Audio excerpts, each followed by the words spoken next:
Morning guides, कैसे हैं आप लोग। और जनाब हम भी ठीक हैं और आपके सामने हाजिर हैं एक नई वीडियो के साथ। तो आज हम कौन सी वीडियो लेकर आए हैं जनाब? आज हम वीडियो लेकर आए यूनिक सी उसामा बिन लादेन के ऊपर। यूनिक वीडियो है, डिटेल वीडियो है, देखनी पड़ेगी क्या है कैसी है, लंबी वीडियो है और हम भी आपके साथ देखेंगे, बिल्कुल, ठीक है ना।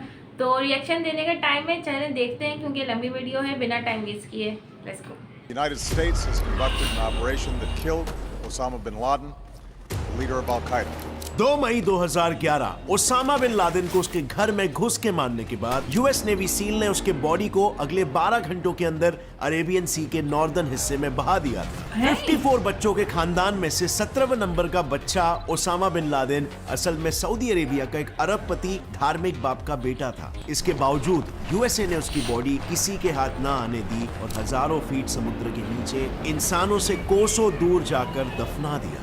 हेलो फ्रेंड्स, मेरा नाम है गौरव और ओसामा बिन लादेन की बॉडी को समुद्र में दफनाने के पीछे 3 मेजर रीजंस थे। पहला ये कि ओसामा अपने ही जन्मभूमि सऊदी अरेबिया में बैंड था और उसकी डेड बॉडी के लिए वहां पर कोई भी जगह नहीं थी। अब सवाल ये आता है कि ओसामा तो एक मशहूर सऊदी के इन्फ्लुएंशियल बिजनेस टाइकून के घर पे पैदा हुआ था, राइट?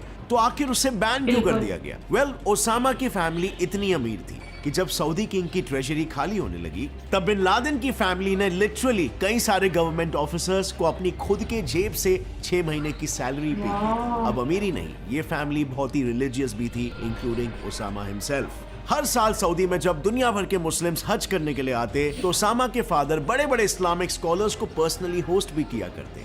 तभी ओसामा भी उन सभी से अक्सर मुलाकात करता और उनसे रिलेशंस बिल्ड कर लेता। पर अगेन वही सवाल वापस आता है कि इतना रिलीजियस होने के बावजूद भी ओसामा को बैन क्यों किया गया? दैट्स बिकॉज़ ओसामा एक्सट्रीमिज्म के झांसे में आ गया। सो ओसामा की मां का कहना है कि ओसामा एक एक्सट्रीमिस्ट मुस्लिम बना बिकॉज उसके पीछे कहीं ना कहीं रीजन उसका कॉलेज था। ओसामा जेड्डा यूनिवर्सिटी से पब्लिक एडमिनिस्ट्रेशन पढ़ रहा था जब उसकी मुलाकात हुई मुस्लिम ब्रदरहुड नाम की एक एक्टिविस्ट ऑर्गेनाइजेशन के कुछ मेंबर्स से। ओसामा की मां का मानना है कि इन्हीं लोगों ने मिलकर उनके बेटे का ब्रेन वॉश किया और उनको मुस्लिम सुप्रीमेसी के नाम पर हमेशा हमेशा के लिए रेडिकलाइज कर दिया। और कोइंसिडेंटली फ्रेंड्स, इसी फेज के दौरान यूएसएसआर ने अफगानिस्तान यानी एक मुस्लिम देश को इन्वेड कर लिया था। बस फिर क्या था, ओसामा का एक्सट्रीमिज्म और गहरा होने लगा। वो आए दिन अफगानिस्तान की मदद के लिए वहां पर सीक्रेट ट्रिप्स के लिए जाने लगे और अपने पुराने कनेक्शंस की मदद से वहां पर ऑपरेट हो रही एक्सट्रीमिस्ट ग्रुप्स के साथ नए कनेक्शंस बनाने लगे। इसके बाद ओसामा ने इन्हीं एक्सट्रीमिस्ट की मदद से अपने देश मतलब कि सऊदी से भी वॉलंटियर्स को रिक्रूट करना स्टार्ट कर दिया। वो इन्हें रिक्रूट करता सऊदी से अफगानिस्तान में चल रहे जंग में शामिल कराने के लिए। पर इन वॉलंटियर्स की ट्रेनिंग वो खुद नहीं करता बल्कि आउटसोर्स करता था दूसरे ऑर्गेनाइजेशंस को।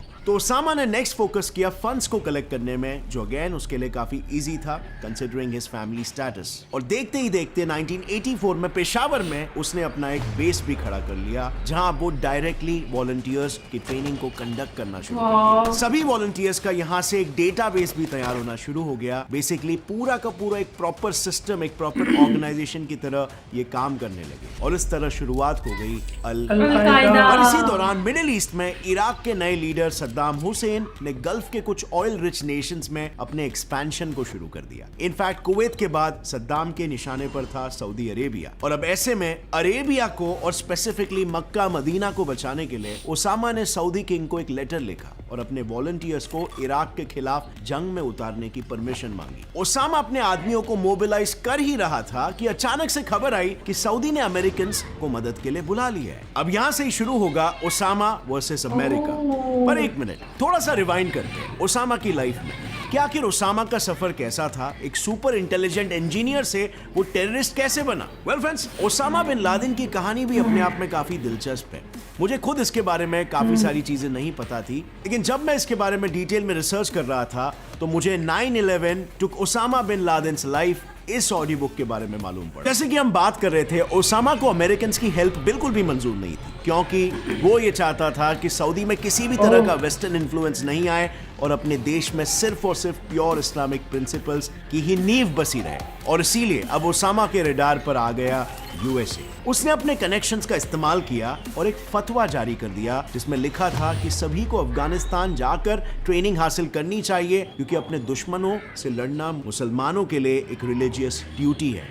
ये रिलीजियस कार्ड बखूबी काम आया और फतवा लागू होते ही 4000 से भी ज्यादा लोग सऊदी छोड़कर अफगानिस्तान के लिए रवाना हो गए। अब ऑफ कोर्स सऊदी को ये बिल्कुल भी पसंद नहीं आया और इसीलिए उन्होंने ओसामा पर ट्रैवल बैन लगा दी। पर काफी स्मार्टली एक बार ओसामा ने एक बिजनेस मीटिंग के नाम पर पाकिस्तान जाने का रास्ता ढूंढ लिया और बस इसके बाद वो अफगानिस्तान चला गया और कभी भी मुड़कर सऊदी का मुंह नहीं देखा। लेकिन सऊदी ने फिर भी कई बार ओसामा को मारने की कोशिश की। इनफैक्ट कुछ रिपोर्ट्स के हिसाब से तो यूएस ने ओसामा की बॉडी सऊदी को ऑफर भी की थी, पर सऊदी ने बॉडी लेने से साफ इनकार कर दिया। नाउ सऊदी के बाद ओसामा की नेक्स्ट रिसाइडिंग प्लेस थी पाकिस्तान, पर उसे भी ओसामा की बॉडी नहीं मिली। We think that there had to be some sort of support network for bin Laden inside of Pakistan. इस इंटरव्यू में ओबामा ने ये डायरेक्टली बोल दिया कि पाकिस्तान में बिन लादेन का एक अननोन सपोर्ट नेटवर्क मौजूद था और इसीलिए बॉडी देना तो दूर की बात, यूएस ने तो पाकिस्तान को लूप में रखना भी नहीं जरूरी समझा। And may be Obama was right over here. को निकालने के लिए हम मुजाहिदीन लाए पूरी दुनिया से, हमने तालिबान को ट्रेन किया, उन्हें वेपन्स दिए, उनको अंदर भेजा, वो हमारे हीरो थे। ठीक है, ये जो हक है, हीरो है हमारा जी, ठीक है, 80s का हीरो है, बिल्कुल। ओसामा बिन लादेन हमारा हीरो था। Time in and time again Pakistani top leaders ने बिन लादेन को हीरो और शहीद कहकर रेफर किया है और यही है ओसामा के सी ब्यूरियल का रीजन नंबर 2। यूएसए एक टेररिस्ट की श्राइन बनने नहीं देना चाहता था, एक ऐसी गलती जो यूएस सद्दाम हुसैन की बॉडी के साथ कर चुका था और इसीलिए ओसामा के मरने से पहले ही उसके बॉडी के ब्यूरियल का प्लान बन चुका था। सो मरने के बाद यूएस नेवी सील ने सबसे पहले बॉडी का थरो आइडेंटिफिकेशन किया, पर इंटरेस्टिंगली मिशन कमांडर इससे कन्विंस नहीं थे और उन्हें पता था कि ओसामा की हाइट कुछ 6 फुट 4 इंच थी, तो उन्होंने अपने approximately similar height 6 foot 2 inch वाले सोल्जर को बगल में लिटा दिया और हाइट डिफरेंस से कंक्लूड किया कि वाकई में वो ओसामा ही है। और जब फिर कमांडर ने प्रेसिडेंट ओबामा को ये इन्फॉर्मेशन देने के लिए कॉल किया तो ओबामा ने जवाब में ये कहा, आपके पास $65 मिलियन थे हेलीकॉप्टर के लिए, पर $10 एक्स्ट्रा नहीं थे एक मेजरिंग टेप के लिए। अब ओबामा के इस जवाब ने स्ट्रेस सोल्जर्स को एक पल में हंसा डाला, but the mission was not over yet. So Abbottabad से वो बॉडी को अफगानिस्तान लेकर गए डीएनए लैब आइडेंटिफिकेशन के लिए और करीब 12 घंटे के अंदर अफगानिस्तान से बॉडी सीधा US aircraft carrier USS Carl Vinson के डेक पर ले जाया गया, जो प्लान के मुताबिक अरेबियन सी में एंकर्ड था। मिशन कमांडर ने एक बार फिर से ओसामा की बॉडी को री-वेरीफाई किया, जिसके बाद शुरू हुआ इस्लामिक रीति रिवाज। सबसे पहले ओसामा को नहलाकर उसकी बॉडी को व्हाइट कपड़े से रैप कर दिया गया और फिर यूएस मिलिट्री ऑफिसर ने ओसामा के लिए लास्ट प्रेयर्स बोले, जो एक ट्रांसलेटर ने अरेबिक में ट्रांसलेट भी किया और फाइनली बॉडी को वेटेड बैग से बांधकर नॉर्दर्न अरेबियन सी में हमेशा के लिए बहा दिया गया और इस तरह ओसामा's बॉडी वाज लॉस्ट फॉरएवर। और ये सब इसीलिए क्योंकि यूएस अपनी गलती से भली भांति सीख चुका था। कौन सी गलती, यू मे आस्क?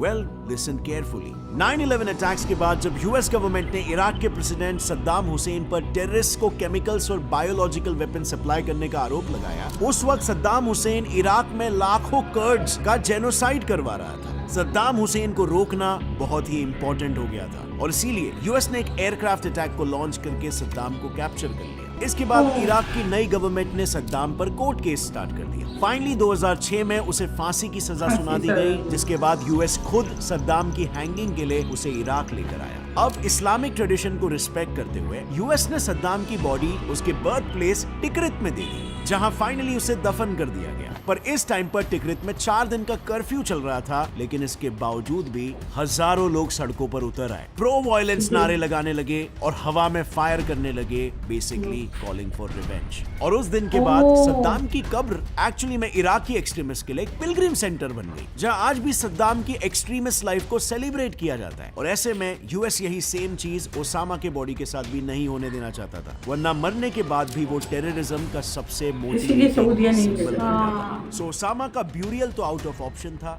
अब दूसरा तरीका था बॉडी को जलाना, बट ये भी इम्पॉसिबल था। इस्लाम में क्रीमेशन स्ट्रिक्टली फॉरबिडन है। इस्लामिक रिचुअल्स को रिस्पेक्ट करते हुए यूएस ने आखिरी रास्ता चुना, जो था सी ब्यूरियल। और ये करने के बाद भी यूएस को इस्लामिक वर्ल्ड का भारी क्रिटिसिज्म झेलना पड़ा। अब थोड़ा डिटेल में बात करते हैं रीजन नंबर 3 के ऊपर, why is cremation is forbidden in Islam. तो सबसे पहले देखते हैं कि इस्लामिक रिचुअल्स एक्चुअली क्या कहते हैं। इस्लाम में क्रीमेशन को डिसरिस्पेक्टफुल माना जाता है। बेसिकली मुस्लिम्स के डेथ के बाद उनकी बॉडी को जलाना तो दूर, किसी और की डेड बॉडी को जलते हुए देखना भी अलाउड नहीं है। और रही बात रिचुअल्स की, तो यूके में स्थित मुस्लिम काउंसिल के चेयरपर्सन इमाम डॉक्टर अब्दुल जलील साजिद का कहना है कि इस्लामिक राइट्स में 4 स्टेप्स होते हैं जो डेथ के तुरंत बाद 24 आवर्स के अंदर अंदर होने चाहिए। वेल, सबसे पहले बॉडी को नहलाना होता है, फिर सफेद कपड़े में लिपटाना और प्रेयर बोलने के बाद उसे बरी करना होता है, जिसमें बॉडी का सर मक्का की तरफ प्लेस्ड होना चाहिए। पर अगर कोई मुस्लिम मैरी टाइम ट्रैवल करते वक्त मरता है और उसे 24 घंटे में लैंड पर लाना मुमकिन नहीं है, तो सी ब्यूरियल ऑर्गेनाइज किया जा सकता है ऊपर के तीनों स्टेप्स को फॉलो करने के बाद। In fact Malaysian national space agency तो स्पेस ब्यूरियल पर भी काम कर रही है उन मुस्लिम्स के लिए जिनकी अनफॉर्चुनेटली स्पेस में मौत हो गई और उन्हें अर्थ तक लाना मुमकिन नहीं है। If we go by the reports, तो यूएस ने ओसामा की बॉडी को भी इस्लामिक रिचुअल्स के साथ ही हैंडल किया, पर इसके बावजूद भी लेबनान के क्लेरिक उमर बकरी मोहम्मद ने कहा कि अमेरिका इस सी ब्यूरियल के थ्रू मुस्लिम्स को नीचा दिखाना चाहता था और कुछ नहीं। इनफैक्ट दुबई के ग्रैंड मुफ्ती मोहम्मद अल कुबैसी के हिसाब से सी ब्यूरियल सिर्फ एक्स्ट्रॉर्डिनरी सर्कमस्टेंसेस में ही अलाउड है और ओसामा का केस ऐसा नहीं था। पर मजे की बात तो ये है कि दुनिया भर का क्रिटिसिज्म सुनने के बाद यूएस ने जब 2019 में आईएसआईएस चीफ बगदादी को अटैक किया तो उसने खुद को सुसाइड बॉम्ब से मार दिया, पर उसकी बॉडी के साथ फिर क्या हुआ ये आज तक किसी को नहीं पता। In fact US general Mark Milley ने बस सिर्फ ये कहा his body was handled appropriate, although some report say कि बगदादी को भी यूएस ने सी ब्यूरियल ही दिया था, बट असल में उसकी बॉडी के साथ क्या हुआ ये यूएस ने आज तक ऑफिशियली डिस्क्लोज नहीं किया। एंड फ्रेंड्स, इंटरेस्टिंगली ऐसे कई सारे फेमस लोग हैं जिनकी बॉडी आज तक किसी को नहीं मिली। मंगोलिया के फाउंडर गेंगिस खान के बारे में आपको पता होगा, लेकिन क्या आपको पता है गेंगिस खान की बॉडी को देखने की इजाजत किसी को भी नहीं है। ऐसा क्यों? लाइक जरूर करें वीडियो को। बहुत कुछ देखा ओसामा बिन लादेन के बारे में और हमें भी बड़ा कुछ पता चला आप लोगों के साथ साथ। डिटेल में वीडियो बनाइए, काफ़ी डिटेल में और अच्छी इंफॉर्मेटिव वीडियो है। हाँ। तो जनाब ये थी ओसामा बिन लादेन के साथ वीडियो और हिस्ट्री। हिस्ट्री थी इसकी और बहुत अच्छी इंफॉर्मेशन मिली इससे हमें, तो ज़रूर देखिएगा। और आपको वीडियो का रिएक्शन कैसा लगा जरूर बताइएगा। नेक्स्ट वीडियो किस पे होनी चाहिए वो ये भी भी जरूर बताइए। बताइए कमेंट्स करके प्लीज़, और चैनल को सब्सक्राइब करें, लाइक करें, बेल आइकन का बटन दबाना नहीं भूलिएगा ताकि हमारी नई आने वाली वीडियो आपको ज़रूर देखने को मिले। ठीक है, अपना ख्याल रखिए, मिलते हैं नेक्स्ट वीडियो में। अल्लाह हाफिज़। Bye bye.